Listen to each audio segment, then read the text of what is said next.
above 230. I think my next weigh-in was the following morning, and it was just below 230. Um, I think right now I'm at about 202 or 203, which is like I when I started at 230, I was like, I don't know if I could get down to 20 anything. That seemed like a really distant goal. And then I got to 20. I can remember the day I got to 209.9, I think it was. I was like, all right, we're at 20 something. This is big. Mhm.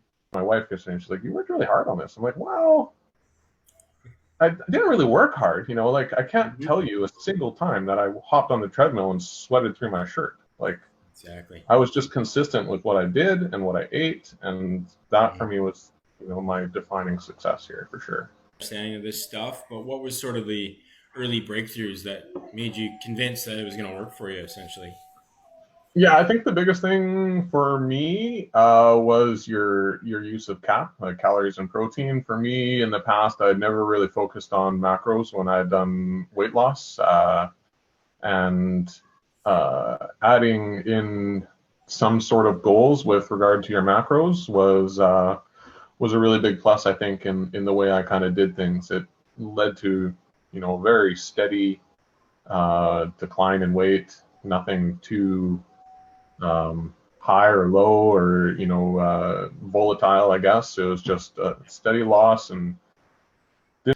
But yeah, so like the numbers have been unreal. As far as like qualitative stuff that I've won back from this, um, I played a lot of sports. And, getting to this age, I'm almost 40 now, and some of the my ankles have been always kind of janky. My knee kind of had started kind of suffering from tendonitis near my mid 30s or early 30s, and those were really big limiting factors for me. And they really haven't been as big of an issue with regard to moving around and stuff.